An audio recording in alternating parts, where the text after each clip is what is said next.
8:15, and time for us to begin this meeting of the McHenry County Board of Transportation Committee. Chair Kearns could not be here today, so he called me and asked me if I would sit in the seat today, so it's my pleasure to do so. This time, then, we will call this meeting officially to order and ask Joe to call the vote. Kaminsky. Present. Kunkel. Here. Ryder. Here. Sager. Here. Scala. Present. Von Bergen. Here.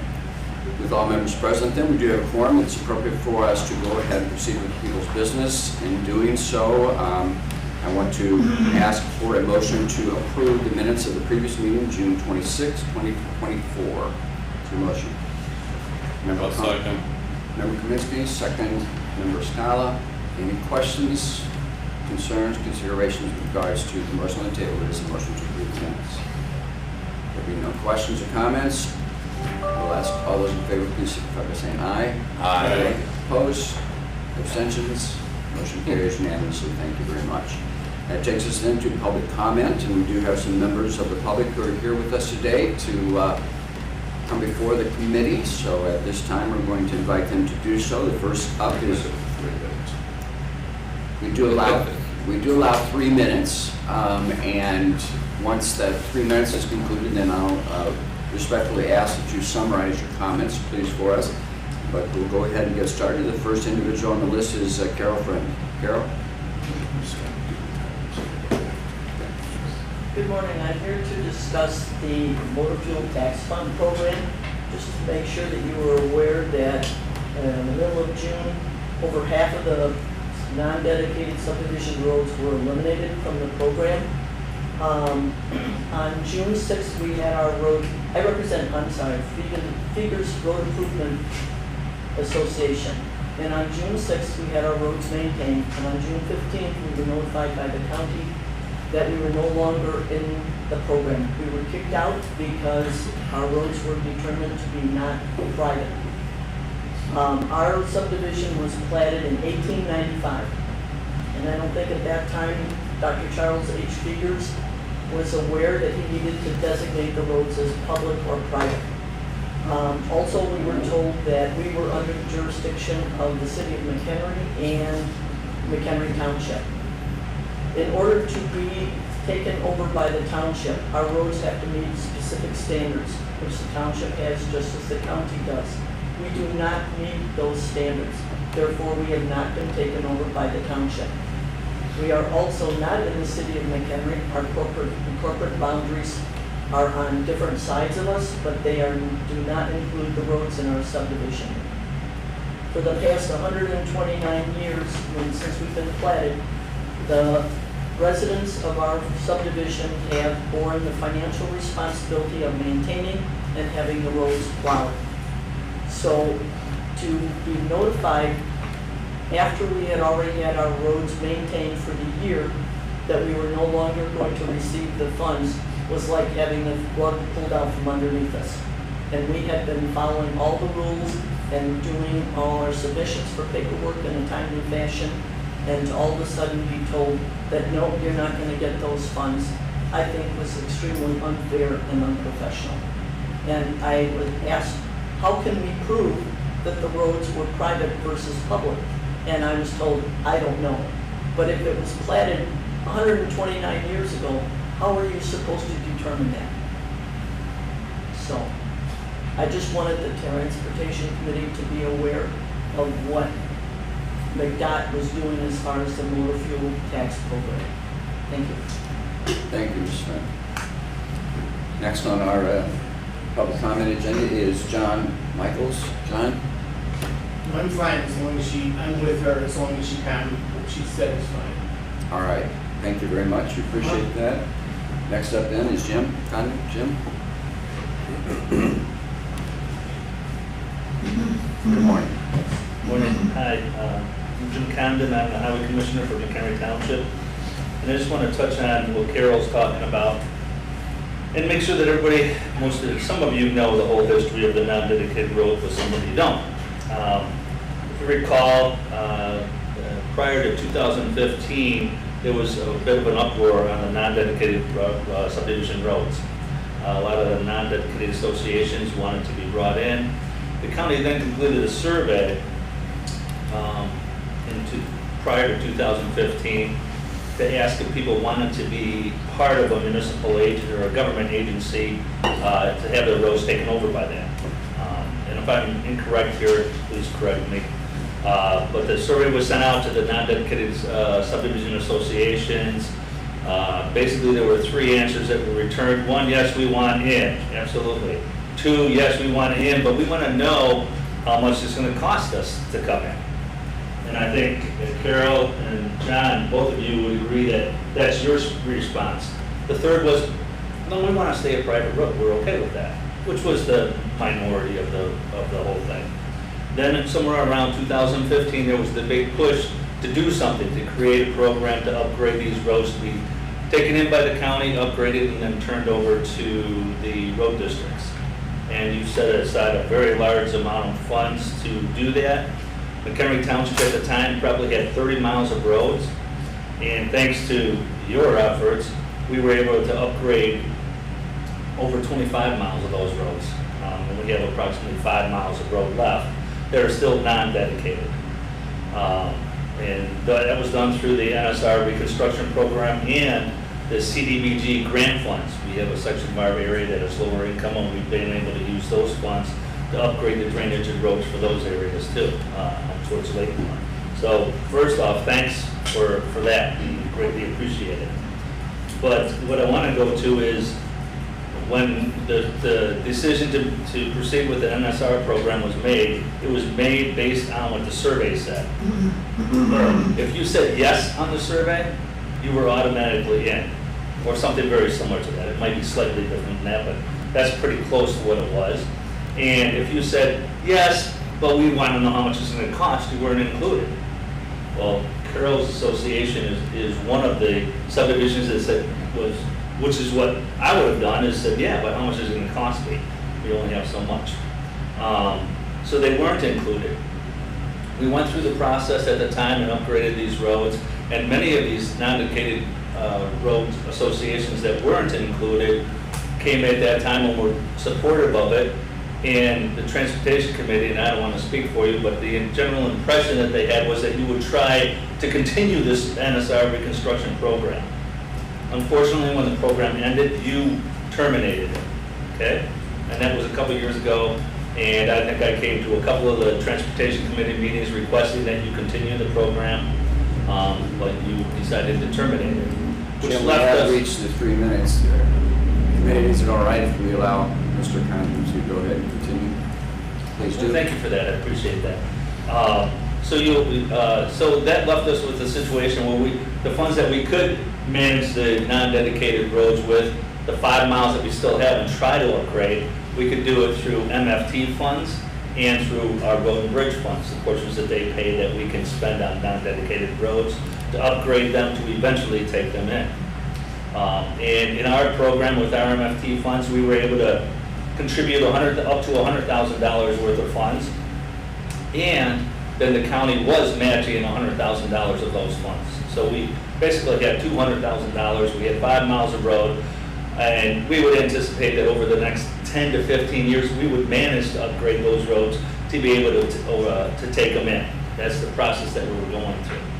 And that's where we were, let's say, a year ago. That's what we had kind of talked about, lining up different associations to do improvements and get that completed.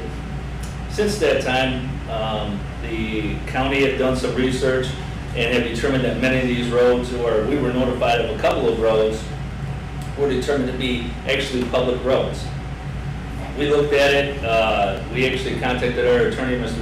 Militello, we met with your staff, and Tom, I met with you, and we shared the belief that there's 2 requirements in order for it to be a public road. One, there has to be a dedication, which that's easy to do. You look on the plat, there was a plat that was recorded that showed a right-of-way dedicated. The second part that was never done, that there's no evidence of, is it has to be accepted. And Tom, you can jump in on any of that, but that's what our attorney told us, is that there's those 2 pieces, and there was never an acceptance. So these roads were never accepted in. Now we're to the point where we've taken our roads, these 5 miles of roads, and And because of your research, you've stated, McDonald has stated that 4 of those miles, or whatever the number is, 4 of those miles, generally speaking, are not dedicated or private roads, they're dedicated roads. And as a result, we've lost the ability to upgrade those roads, or the funds that we had for that. So what I'm here today to tell you is, boy, if you could bring back the non-dedicated reconstruction program, that would be really appreciated. But if we could at least continue the MFT fund program, that at least gives us a shot to continue to try to upgrade these roads. And lastly, what I would tell you is that you'll find a lot of cooperation, hopefully you've seen that so far, you'll find a lot of cooperation from McHenry Township in working with you to upgrade these roads to finish this one last time. I know one of the big objections when we've had conversations with staff is we spend more time on paperwork with the MFT funds than we do actually accomplishing anything. So anything we can do to simplify that, move that along. You have to know that McHenry Township Road District is glad to be a partner in solving those problems. So any help you can provide with us to get back to trying to tackle that, we would greatly appreciate it. Thanks for the extra time. Thank you, Mr. Condon. Tom, anything you want to add? Not really at this time. All right, thank you very much. Next up is Mr. Gallagher. Ed?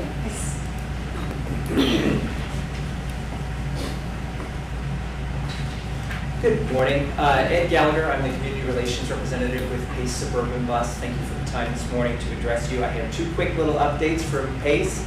First, when it comes to ridership, our 2024 ridership trends are continuing to grow. In both March and April, we saw increases. Average weekday ridership in March of this year was 15.2% higher than that of March 2023 for our entire system-wide. In April 2024, Pace's average system-wide ridership hit a post-pandemic high of 78% to our April 2019 levels.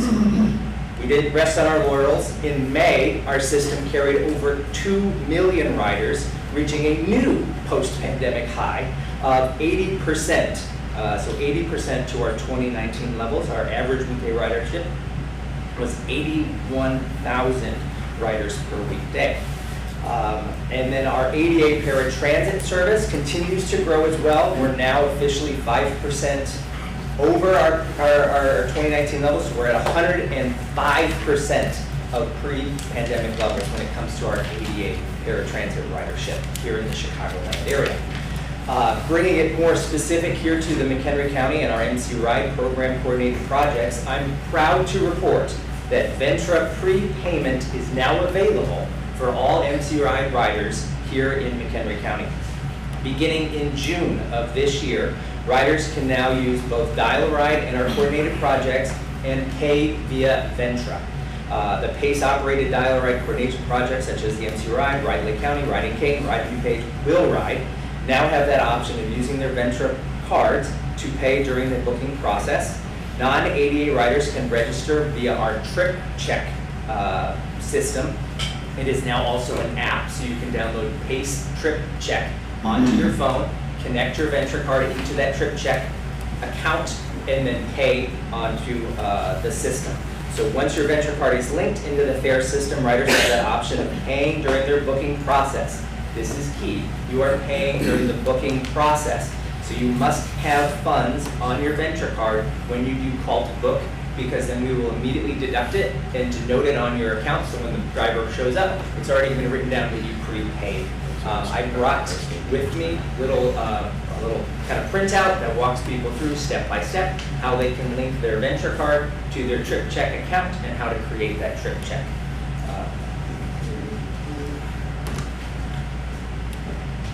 And then I brought the document for you guys today.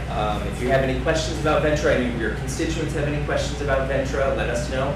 But our call center here in McHenry County is always willing to help people walk through that process. Thanks. Thank you, Ed. We appreciate that update. And if you want to get us a copy of that, we'll make sure that everybody has a copy of it. All right. Any other public comments from members who may be here and did not get signed in? Any additional members of the public who wish to address this body? Final opportunity for members of the public to address the Transportation Committee of McHenry County. Being no further requests, then, that takes us to members' comments. We'll entertain any member who wishes to address the body. Mr. Scala. I just have one request of staff. On the consent agenda, you know how we have it, you have it listed out there. The only request that I would make is that when we're dealing with the bridges going forward, similar to 5.2 where you spell out that it's a township bridge, if we could make sure that other resolutions specify whether it's a township or a county bridge in that regard, that'd be fabulous. Thank you. Do we have a consensus on that? Members of the body? To provide us identification of whether it's a township bridge or not? I have no personal opinion on it. All right, either way. Matt? Tracy? All right, very good. We can ask staff to assist us with that. Any other comments from members this morning? Hearing no comments, then, that takes us to the next item on our agenda, which is our routine consent agenda. Motion to approve would be in order. Mr. Kunkel makes a motion. Is there a second? Ms. Kaminsky seconds that motion. I turn to members and ask if you have any items that you want to have removed from the consent calendar. Any items that you wish to have removed?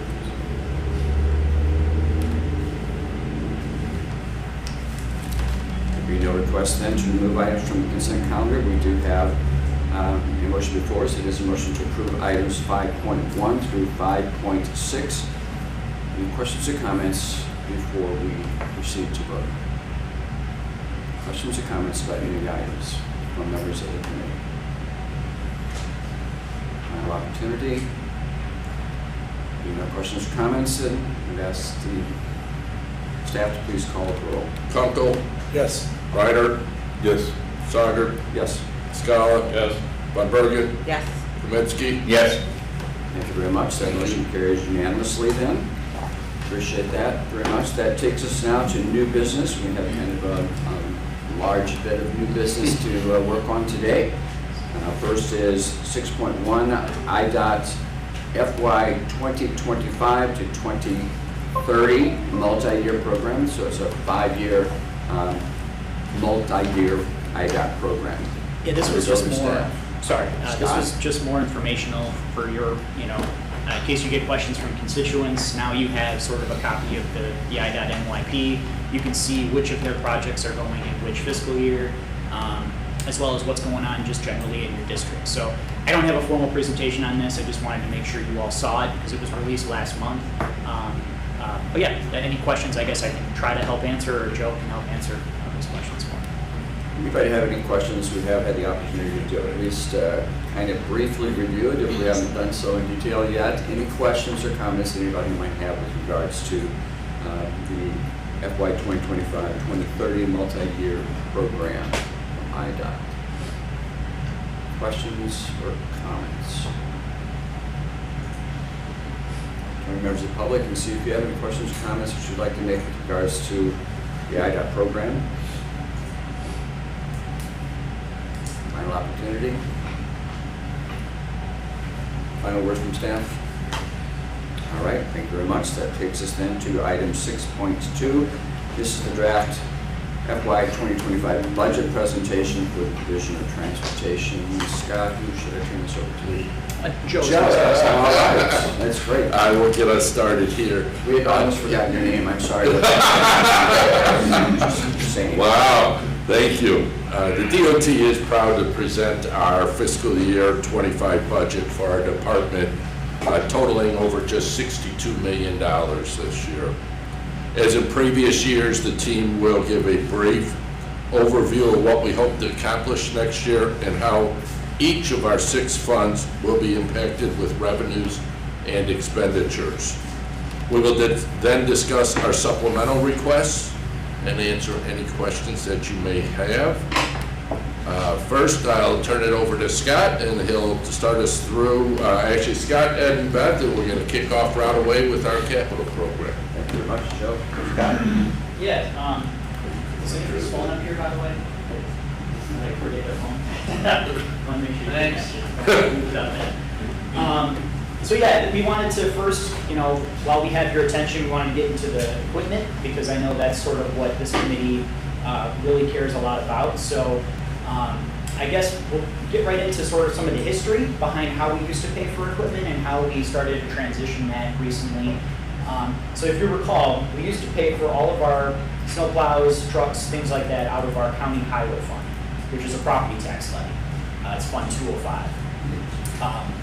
Because the property tax levy hadn't kept up with our capital needs, we had a pretty large strain on our fund balance in our highway fund. And our fund balance from when I started to today has been slowly deteriorating, down to the point where we actually had a negative fund balance a couple of years ago that required infusions from our other funds just to keep it afloat. And again, the highway fund is how we pay for not only capital equipment, but how we pay for staff, this building expense, everything else that goes into just sort of our operations. And I mentioned because of the issue of our highway fund balance, we had to defer a lot of our equipment from previous fiscal years back in our capital program, which just meant that we were just kind of kicking the can down the road, which would have required much larger investments in capital equipment over the next 3 years. So that's what we saw this year, currently in FY24, is you approved last year as part of the budget a $2.3 million investment in our capital equipment this year. So that was already approved. We've made our purchases already. We've put the orders in. What we're asking for in 2025 is $2.2 million, and these are larger than average. And then next year, our capital equipment replacement program, we've identified $2.1 million in needs. So on average, in pretty recent history, our requests were somewhere in the neighborhood of 1.6, 1.7 million. These last three have been much higher than average because we need to catch up. Okay?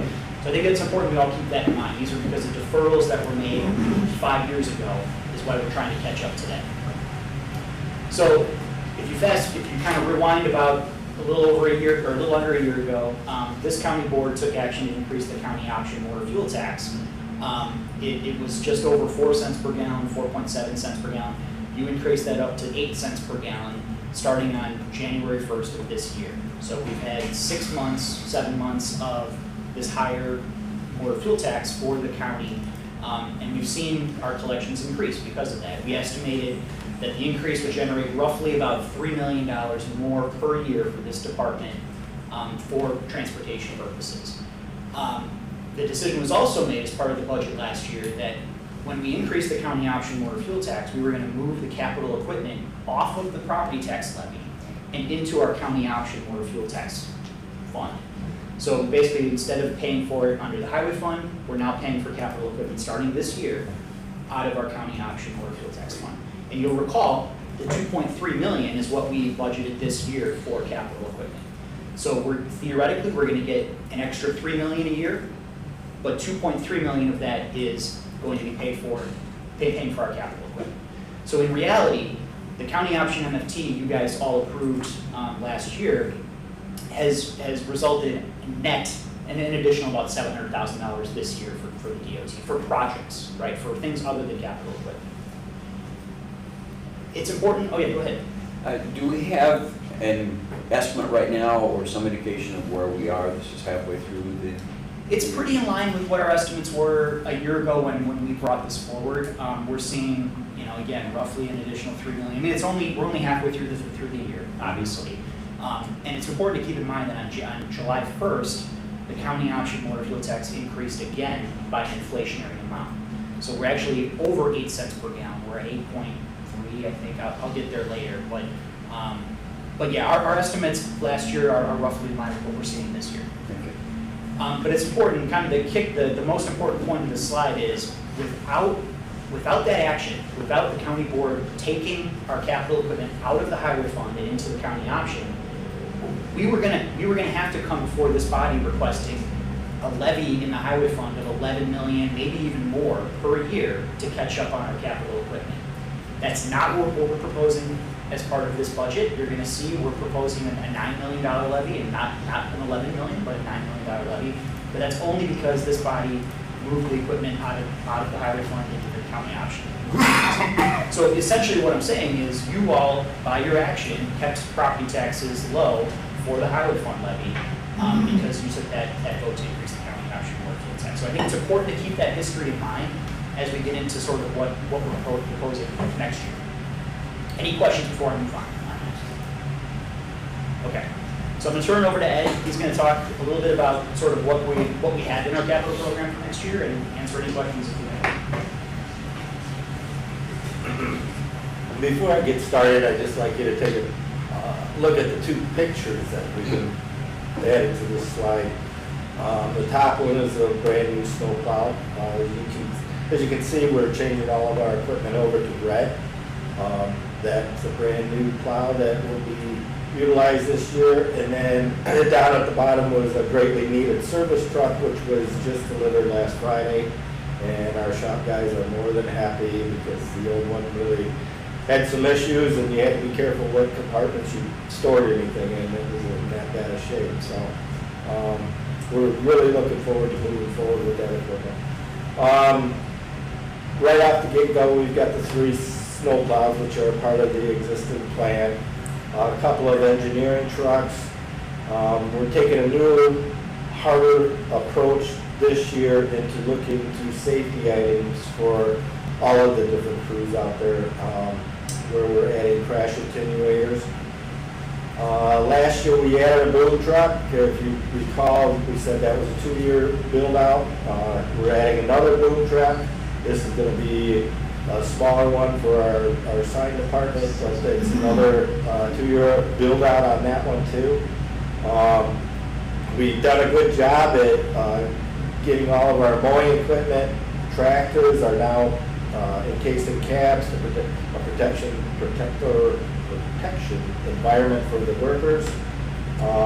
They're John Deere's. They're a great running machine, but the implements themselves wear out, and so we're going to replace the 4 more decks.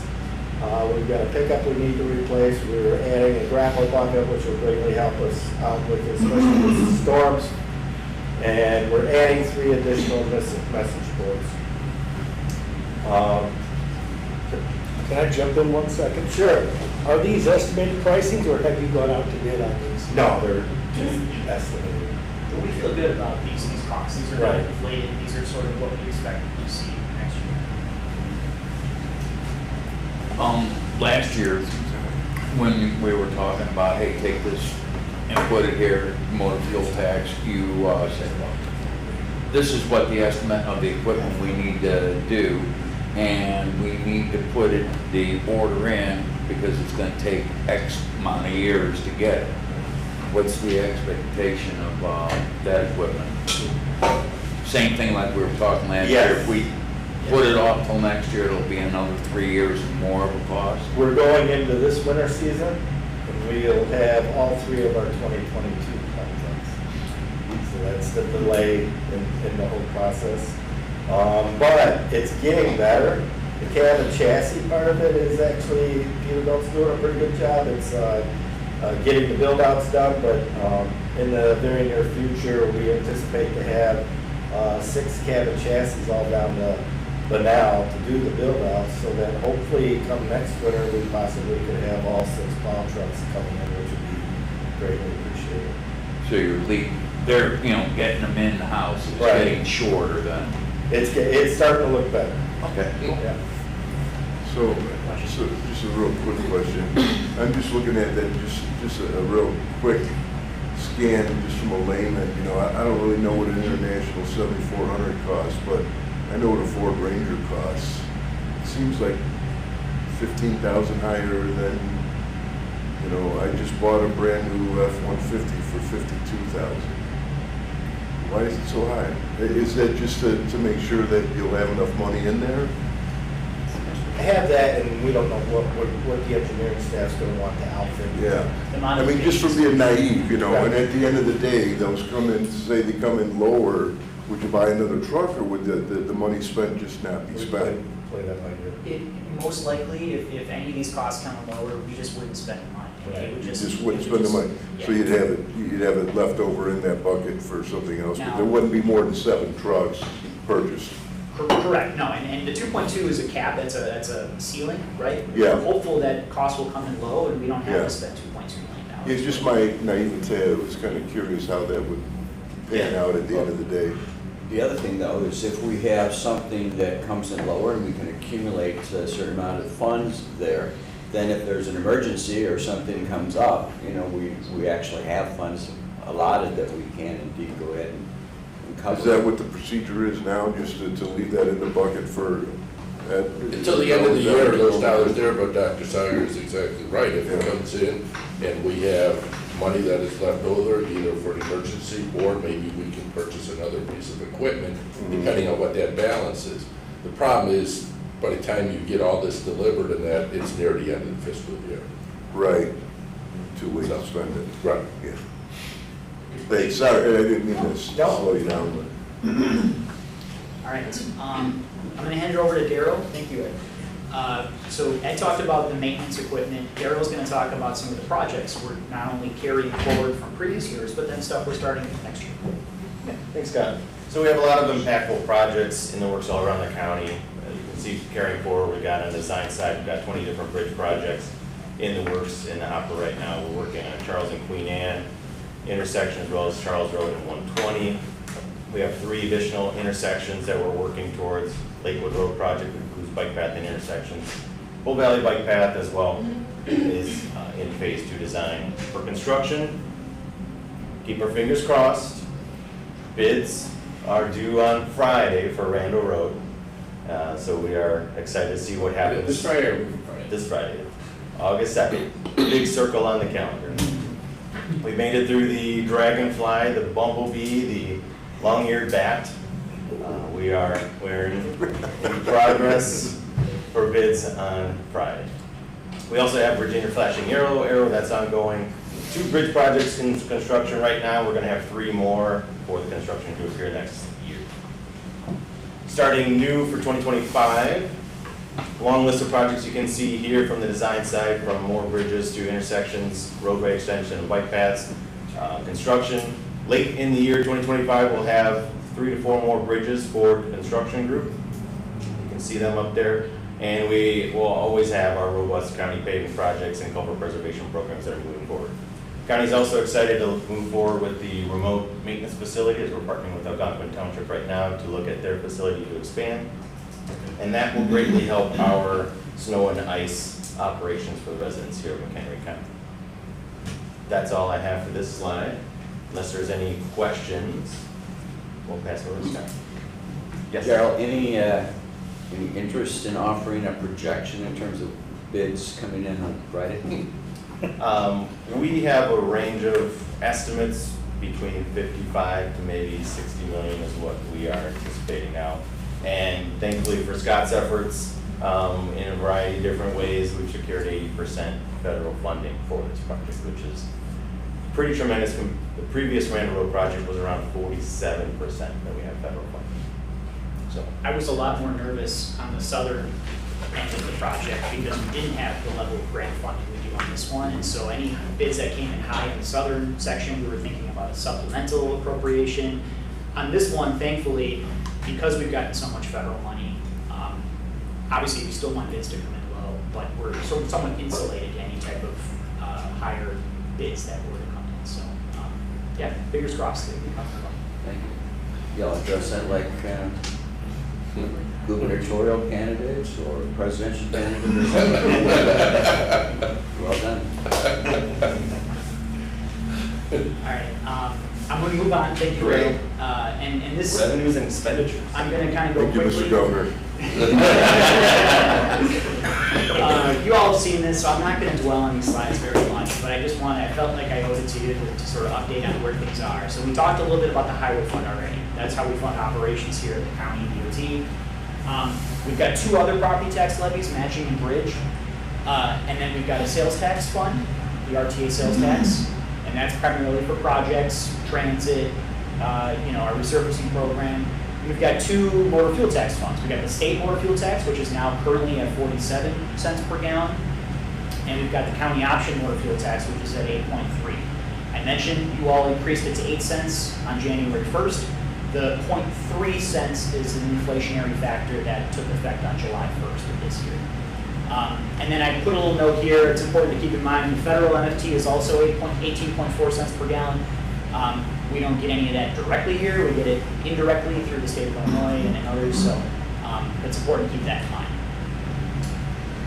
All right, again, quickly I'm going to go through these slides. So highway fund, showing the revenues. So I mentioned earlier, this would have been the levy that you would have seen an $11.5 million levy proposed had you not increased the county option motor fuel tax. Because of that action last year, I'm showing it at $9 million, which is the same as it is currently this year in FY24. That's what we're asking for in FY25. We get a little bit of permit fees, intergovernmental revenue, interest income. So the total revenues for next year is about $9.5 million, but $9 million of that is the levy. That's what's being proposed. What we're paying for under the highway fund, you can see it right there. Primarily it's personnel, but we've got some contractual commodities. You're seeing here that about $500,600,000 is going into increasing our fund balance. And that's important because, again, I mentioned the highway fund balance is still very low. It's, even this year we scraped by the most recent property tax payment. Thankfully, didn't require it came in just in time because we were under $100,000 in our fund balance, and then property tax levies or the property tax collections came, and so we replenished enough so we could pay staff. That's how close it was this year. This $600,000 fund balance enhancement will get us a little bit more cushion and make sure we have that 5-month reserve or 6-month reserve, whatever the county's policy is at this point. That's our goal in this whole thing. Any questions on highway fund? I'm going to move on to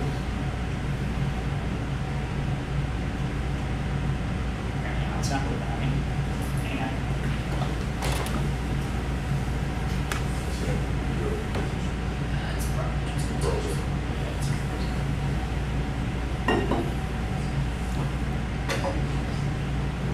Sorry about that. All right, here we go. We're back. All right. I showed this slide last year, and I wanted to show you again sort of what are the big changes from this year to next in the highway fund. So these are some of the major, I guess, cost increases from this year's budget to next year's budget. So we're asking for some new permitting software, liability insurance is increasing by $25,000. We're hopefully going to outfit the shop, the maintenance shop area with new furniture because their furniture is pretty in need of replacement. A new GPS unit and the county highway maps, which this committee delayed. We asked for county highway maps last year as part of the budget. You said it's not a priority, so we delayed it again. So that's why you're seeing that this year. All told, a couple $100,000 more in increases in expenditures in the highway fund. These are kind of where it's coming from. With that new permitting software, what you see is by having that reducing workload and saving money on personnel staff. That's the goal with anything, right? So we have a very small permitting staff. We've got really two, 3 individuals that handle our permitting issues. So any type of technology we can use to make our two staff more efficient with what they do, that's ultimately going to save the county money in the long term. There is going to be an upfront cost. We know that. But our goal, and Joyce, correct me if I'm wrong, our goal is to make us more efficient, more economical, and save money in the long term. And that's really all of our technology. We're not buying tech just to buy tech, right? We're trying to buy tech to leverage our staff to make them more efficient in the future. All right, these are easy. Matching fund. This is a change from this year to next. We're proposing, county administration is proposing decreasing the matching fund levy by $500,000 in 2025. And you can see it's been at $900,000 for the last 4 years. What we're showing here is a $400,000 levy in the matching fund in FY25. Obviously, we have a lot of, we do have a fund balance. So what you're seeing here is we're going to be utilizing our fund balance to the degree of about $3 million. So truly, our revenues are going to be about 3.5 next year, but only 400,000 of that's going to be levy and matching fund. And we're looking at fund strength across the board. Where are the funds strongest? Where can we pull a little levy out? This is a proposal. It's July, but I think these guys are going to do this. They showed you the strength of the highway fund. I talked about taking a little bit of the highway fund, that's fine. If they prefer to do it here, I think they can do it. So this is a proposal, but because of the work you did with motor fuel tax, you can show some property tax relief, I think, out here. Any questions about that? Anything else? Concerns? Go back there one more time. Yeah, sorry. So yeah, in my short time here, back in 2016, it was at $1.8 million, 1.9. Even going even further back, it was in the $2 to $3 million range per year, and that's slowly declined over time. But we have new revenues at our disposal now than we did back then. So Pete, everything Pete said is correct. We have the fund balance to accommodate this lower levy next year. I think we're trying to be responsive to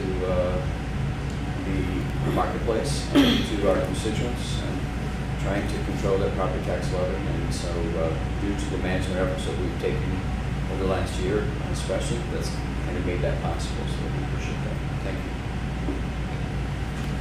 What are we spending the matching fund on? Primarily, it's engineering, contractual items, some construction items too.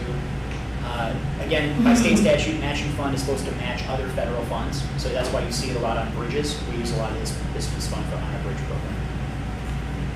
program. Bridge fund, we also have $500,000 levy proposed next year under our bridge fund. The fund balance in the bridge fund 207 is lower than the matching fund, so we prefer not to reduce this next year. We got to really build this fund balance back up, and that's why under expenditures you're seeing, of that $500,000 levy, 360 of it's going to build back the fund balance in the bridge fund because it is lower than you're comfortable with at this particular point in time. So I'm going to go through the rest of these really quickly. RTA sales tax fund, this is really our only fund that's growing over time, right? So levies have been either stable or decreasing. Motor fuel tax has been stable or decreasing over time. The sales tax continues to go up. So what we're showing here is a $15 million budget figure for next year under our RTA sales tax fund. We're using quite a bit of our fund balance as well to get us up to $26.1 million in revenue. What we're spending on that, primarily it's going to go to our resurfacing program. So I think $9 million is going towards resurfacing, $5 million towards transit, which is not only MC Ride, but it's our MC Ride Connect program. It's any type of work we have with Metro on the Woodstock Rail Yard, among other things. We've got quite a bit in here for engineering and construction and some land act as well. MFT, this is the state motor fuel tax. So again, in 2019, the state doubled the motor fuel tax, which means we are getting more starting in 2019. That's why that big bump occurred. But over time, keep in mind, as vehicles become more fuel efficient, this is going to go down to zero in the long term. So it's not a sustainable funding source. It never was, never will be. But for right now, it's kind of holding its own because it's been indexed to inflation. So we're expecting $8.8 million MFT allotments in 2020 or 2025. Primarily engineering. That's how we're spending this fund, is engineering and construction. And then lastly, but not least, is our county option motor fuel tax. This is the one you all increased 8 cents. So that's why you see the sort of the large jump in 2024 and in 2025. And it's kind of it's kind of a catch-all. A lot of it is towards our maintenance program, engineering, materials, building improvements, vehicles and equipment. So the 2.2 million that we talked about earlier for trucks, that's what it's showing here is 2.26 million under vehicles and equipment. And then yeah, so that's kind of putting a bow on the whole capital equipment discussion. And then you add it all up. I don't know why it's skipping on me like that, sorry. Revenue summary, total $62.4 million for this department in FY25 out of these various sources. And then expenditures, again, $62.4 million in expenditures. And this is what it's all going towards. If you bundle it all together, all of our 6 funds, this is how it looks. And then we have supplements, but I know Mr. Scott has a question, so. Oh, can you go back one? Yeah. So, on the engineering side, Yeah. how much of that is internal versus external? It's all external. It's all external? And any type of internal engineering that we do is going to be under personnel, Okay. which is a separate piece of the pie here, you can see here. Now, obviously, not all of that personnel is engineering, but we have a large engineering staff here that does feed into that. But everything you see here on the engineering side, that's external consultant contracts that we're using. What am I missing? Why is engineering 18 million and the actual maintenance in construction is 18 million? It costs us more to think about it than it does to do it? Well, No, I'm serious. How long have you been in this game? I'll say this, keep in mind, a lot of these projects, whether it's a bridge or a larger project like Lakewood Road, they take 5 years to get to construction. So we have this sort of, you think about the snake that eats a larger animal, like it's working its way down towards the end to construction, but we're not there yet on a lot of these projects. Our bridge program, you're going to start to see, this pie chart's going to be different in 26. You're going to see a lot more in construction and less in engineering, but we're just sort of not there in the project timeline So yet. that 18 million is to spend 100 million in construction in the future. It's all getting to that. It's all optics. Because it looks a little weird, doesn't It it? does look weird, yeah, no, I agree. It does look a little bit lopsided, but that's just due to the nature of the timing, yeah. Thanks for explaining that. I'll hand it back over to Joe, he'll go over our 2 supplemental requests now at this point. So we do have 2 supplementals this year. Both of them are new staff that we feel that will help us do a better job serving the county. The first is a new accounting position to manage all of our grants. As we continue to receive grants, so does the reporting and the paperwork that comes along with those grants. Currently, we have 5 or 6 different team members in engineering and finance that have some role in administering these state grants.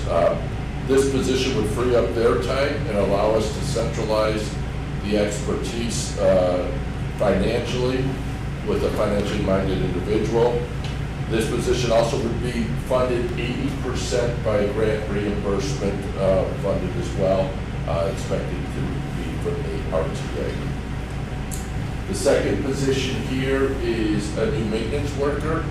Those of you that have been around for a while, this is nothing new here. As our system continues to expand and gets larger, we need to add more maintenance workers. This is going to be in anticipation of the Randall Road project coming online in the next several years. So that's our 2 supplementals for next year.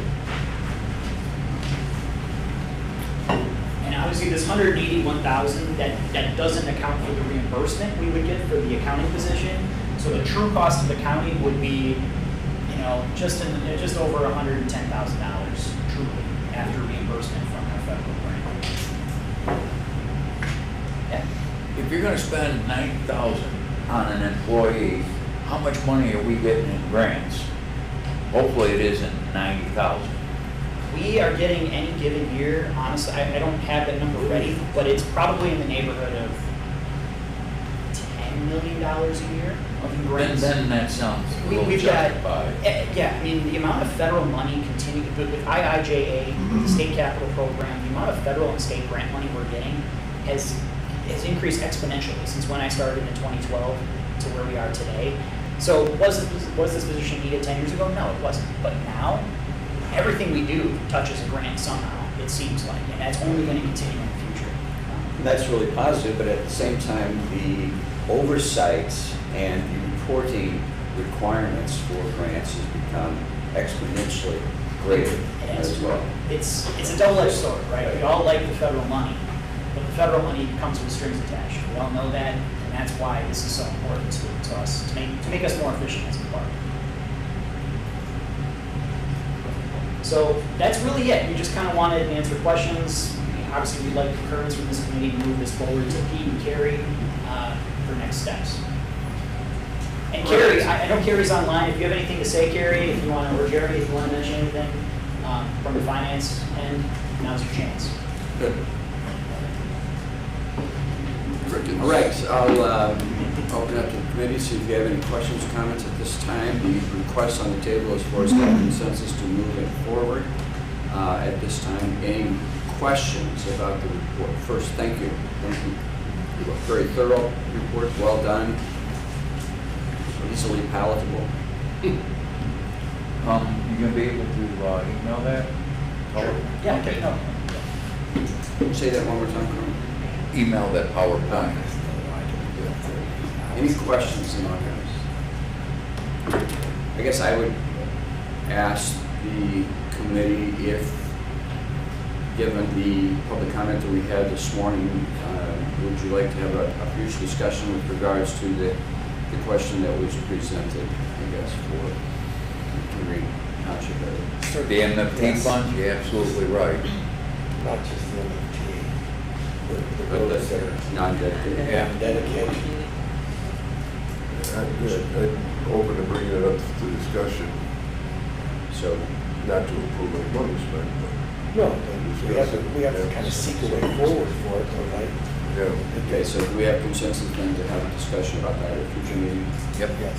Are you okay with that? Any opposition to that? Yeah. Okay, Joe, you okay with that? We'll put it on the agenda, or coordinate with Chairman Kearns. Not to belabor the point, but I'd like to further on John's with the engineering portion.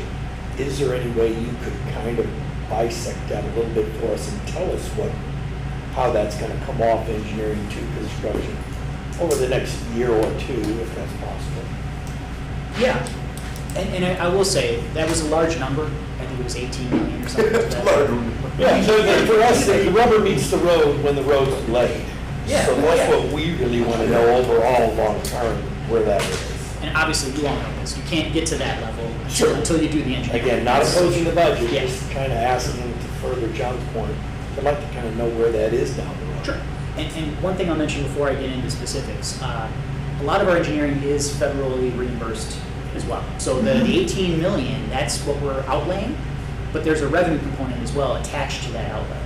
Well, So, that'd be good information. and I should have said that at the Just say we time. got $2 million in grants. I'm not saying all 18 million is gonna get reimbursed, but anytime we do engineering on bridges, we typically get 80% back on that engineering. So a $500,000 bridge contract, we're getting 400,000 back from the feds. And But we it's- do have to remember, that's not all contracts that way. Right. You know, Everyone is different. Some, we have to front all the money and then get reimbursed. Others are, as the costs go along, we submit those reimbursements and then it comes back. So that's why the number is large. you know, Joe, and we've had this conversation before, I mean, and I like the idea of the engineering beforehand because you're not gonna get the money for the improvement without the plan. I think that's how Wisconsin's doing other roads. They have all the engineering done. They're ready for it when the money's ready. I think that's how we've been smoked all these years, you know, with federal money for roads. I do think that we have to be cognizant of the fact that if we ask staff to do this, which I think is an appropriate request, but it is going to be a rolling picture at any time that you see it. It's always going to Sure, But it gives us a better optics of what the Yeah. future looks like. That's right. Yeah. Absolutely. So I can get into specifics now, or maybe what's better is if, as I email out the presentation, I can summarize sort of maybe for the committee where we're at with a lot of these projects. That way I'm not trying to do it on the spot here. Everybody okay with that? That's fair, I think. Well, and Scott, I'll add one other thing. So, to look forward to next year, there's 8 bridges that should be into construction funded next year. 3 will come out at the end of this year and be in construction next year, and another 5 to 6 in the next end of 2025 to construction 26. When that money gets appropriated, that's roughly $24 to $25 million worth of bridges, in roughly one fiscal year. So that's when the 18 million shifts. And Not moves complaining about forward. the budgets presented, great presented, great. Just like the optics of seeing a little farther in the future than just this. Yeah, well, and that will come with the 5-year program. Exactly, you're gonna It's see. hard for us to sell constituents $18 million of engineering, but if you name a couple bridges and a couple roads, people are much happier than tell them that Scott's on it, believe me, he's on it. Here's a teaser from what I'm gonna send you later. So 6 million of that engineering money is just for bridges. That's, how many bridges did you say we got? Like 10 bridges in our There's program? 20 And bridges possibly under 4 million engineering. recapture on the Yeah. bridge. Exactly, so third of what I showed you are just bridges alone. And then you add in Lakewood Road, which is a large, corridor project. We're starting phase 2 next year. There's I think $2 or $3 million just for that project alone in engineering. So it starts adding up very quickly, and I'll summarize that for you. Great, thank you very much. Discussion, any other comments about that? All right, we still have a question on the table, whether or not we have consensus for the budget plan that has been presented to us today. Any concerns that you might have? Questions that you'd like to raise? Well, the only thing that, if I may, so the motor fuel tax, although it's, how much is it generating? Wasn't it something like 4? State or county option? Our county 8-cent county fuel. Wasn't it 3 mil, something? So 3 to 4 point. It's an additional $3. Additional An $3 million. additional We're $3 $11 million, right? So the only thing is, I'll just make one little comment. It seems to me from your graph, we're only saying the taxpayers 500,000 No. So let me from our levy, Yes. right? Yeah. Yes. Yeah. not on the levy. Yes. Yeah. Oh, the way you're giving it back, you're giving it back to the We levy. saved the We are taxpayers. at this juncture, it is July 31st. We're proposing to reduce the overall levy for the highway, for transportation division by $500,000, matching from 900 to 400. You saw in the highway fund that while we probably would need about $11.5 million to deliver the program that we're delivering, we're going to leave the levy at $9 million. All right, so that's about $700,000 in there. That's additional money that's going to grow to buttress the strength of the highway fund. As Scott said, we made it this year, but by the skin of our teeth from November to May, needing payroll. So the optics of the 500 is only because we're building up our funds in the future. And with this tool, that is the county option tool. I mean, as we sit here next year, we may be able to do more. I would hope Once so. we built more strength in that highway fund. You know, Pete, we're collecting 3 to 4 million more, and we're only saving 500,000. Well, we also switched the capital improvement to that, so that Absolutely. sucks up the first 2.6 million of it. Right. Absolutely. So we didn't really save, or we spent everything we saved. I mean, thankfully, Well, that's- there's a component that's- here that we can show 500,000. Good job. And we were trying to fill that hole, and that's exactly. I appreciate, as we built our current budget, and as we sat in November of 23, somewhere, I said, where's the savings, and we couldn't guarantee it yet. We didn't know what was coming out. We're 6 months into this thing, we're already confidently acting on property tax. Yeah. And I think we'll be able to do more next year. I think so too, because once we're bolstering up our reserves, we should be, I would hope that we're gonna save them more on that real estate bill. But keep in mind, again, I want to tell everybody, electrification of vehicles is only going to increase. That MFT, it's 9 million, or it's whatever I proposed it today, it's going to start to really precipitously decline as EVs become more widespread. So without any additional, Bet the farm on that. From your lips to Elon Musk ears, right? I'm looking out 10 years. I'm not looking out next year. So that's what I'm seeing. So I agree that the MFT increase helped today and helped next year. But I think in the long term, that is not a sustainable source of funding. This department's going to have to look at additional revenues in the long term. But now it catches up the capital improvements we lost since 15 or 16 when that was voted out. So Yes, that is correct. we're paying for past sins at this point. All right, Christie. Is there any way to capture more funds from those electric vehicles? Anything in the works? No. Just loose discussions that, there was some discussions as part of the RTA reform, that there could be a component in there, or that's not central to anything right now. It's going to take state legislation to give counties the authority to do it on their own, or for the state to do it and remit some to us. Neither really exists right now. Are there any? The only thing we have right now is those that drive an electric vehicle are paying 3 times as much in an annual demonstration. But the state keeps. But that all goes that. 100% to the state. Are there any associations working on that? know, because as there are more electric vehicles on the road, you know, they damage the road more than a regular vehicle because of their weight. I know people are working on it. I don't think there's anything in the works short term. Like, I think this is more of a long-term thing that people are thinking about. But keep in mind, it's not just EVs, right? We're all buying more efficient gas-powered cars too. So when you double your fuel efficiency, you're paying half the more fuel tax you did before. And planes don't use roads, so I just want a plane. My plane? Was that on the legislative agenda? We did have some position statement language in there, and I'm confident we will again. This discussion has been going on in Springfield for, a dozen years. Tom Cullerton has been, when he was there, he was promoting that significantly. And so these seeds have been planted in Springfield. But as Peter said, it's going to take a decision to either the state go ahead and do that or provide the option for local units of government to do just that. I would hope that would be the second one because I don't have confidence in the state returning that money back to the local units of government as evidenced by other areas. But it's still a conversation. It's not, I don't know that there's anything that's been absolutely submitted. I would think that just as we tax the fuel, we're going to meter those, charging stations and tax the charging stations or something.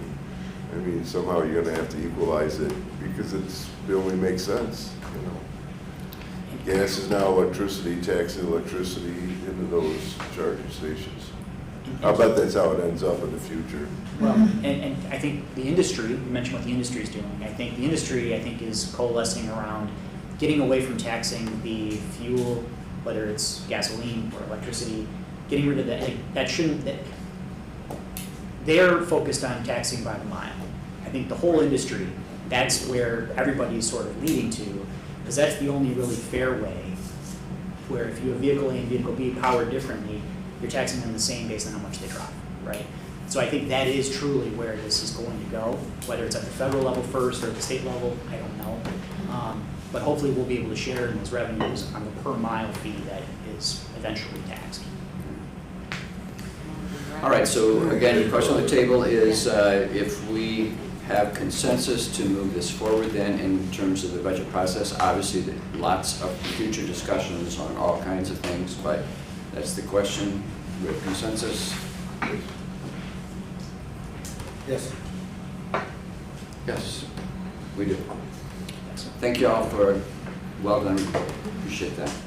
Thank you. That takes care of new business. We have staff report now. We got a real quick one, Jeremy, update on the Vandercar Road Bridge, Township Bridge. Thank you, Joe. Good morning. I figured it'd be a good time to give you guys an update on the Vandercar Road Bridge project. Good news, the project is out on the street right now. We have it advertised as of last Thursday and looking to host bid opening in-house here in the large conference room next Wednesday at 9 o'clock to open bids for the project. If anyone's interested in the current engineer's estimate, I can email that out, but while the contractors are still sharpening their pencils, I'll keep that number quiet for now. Just to recap what we're doing, hydraulics passed to where we can move forward with a full superstructure replacement, where we will be replacing all 10 beams on the bridge. Once the new beams are installed, we'll put a new waterproofing membrane in, cap it off with 2 inches of surface, brand new bridge rail so it meets current standards, and then we'll touch it up with rip wrap and landscape as needed around the bridge. A couple things to highlight with the proposal is we did call out an interim completion date of October 25th of this year. The reason for that is that we consider that phase 1 of the project. That'll allow us to encase the existing H piles that are causing the load restriction right now, which is down to 18 tons single axle, 22 tons 3 or more axles. Having that work completed before winter operations will completely remove the load posting, and then we'll just have the lane restriction, which is down the center of the bridge, which is phase 2 of the project. So phase 2 of the project we decided we would put a start date no earlier than May 5th, no later than May 12th. We chose those dates because fast forwarding to the completion date and the time estimated to do this work, our goal is to have the bridge completely done before the 4th of July weekend, so with a completion date of June 27th. That should give the contractor plenty of time, have some fluff days for weather, and then give some additional working days for punch list items. And when it's all done, new bridge, completely drivable, no more lane restrictions, no more load posting, and yeah, we're looking good. Any questions for anyone? Questions? I don't have a question. I just want to thank everyone for their work on this project and moving it along. It's a major thoroughfare through that township, so it's much appreciated.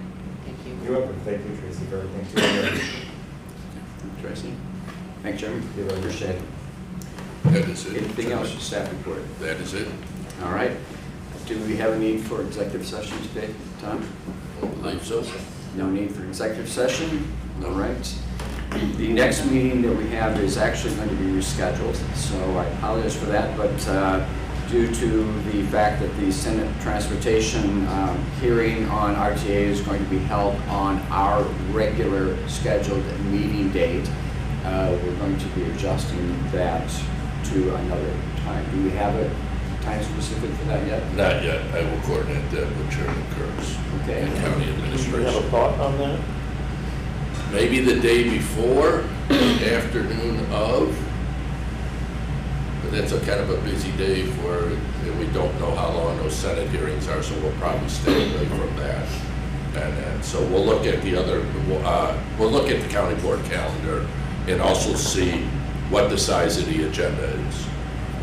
And in the past, we've done it before, well, we may have a real quick TC meeting before committee of the whole. Or you'll send out an email. You'll be fully notified as you normally are, but yes, sir. The Long Meadow Parkway ribbon cutting is going to be the afternoon of the 29th. Okay. So I think that's kind of how it's So that's out of it. That's exciting. Yeah. I like that. We'll let you all wrestle with the date and time, Yeah. all right? I'm talking to Debbie, she seems so sure. With that, then, I would ask to the committee if there's any other business for the good of the cause today. You know, the only thing that I would ask, Joe, maybe you would know, or could you keep us apprised of the merger with Metra, the Chicago CTA? That's what the Senate hearing is. There are a variety of there. Okay, Yes. great. There are a variety of hearings. Any This is indication one where of that's them. going, Joe? No, it's all these, they're having a listening session where they're going around, I think they had it already in Cook County. I don't know if the other ones in this one will be a joint one for Cook and King at Elgin Community College, so they're going on it. There is probably nothing that's gonna happen this session, but that's unknown, or Maybe we'll see a direction anyway. Yeah. Well, Thanks. I think we have to acknowledge the fact that there have been some state representatives who have kind of reacted to some of the commentary that's out there about the suburban county concerns, and so they have kind of reacted, and I think to some degree that's framing some of the conversation at the hearings that they were having. And they are hearings, but still, it's open for interpretation, I guess, in terms of how all of that is moving forward. So I don't want to be a downer here, but I'm a little bit concerned. Talk to the hand, though. Yeah. All right, anything else for the good of the cause? Hearing nothing then. To adjourn. Motion by Mr. Scala to adjourn, second by Mr. Winston. Any questions on the motion before us? There is a motion to adjourn. All those in favor, please signify by saying aye. Aye. Opposed, abstentions, motion carries unanimously. Ladies and gentlemen, we are adjourned. back from vacation.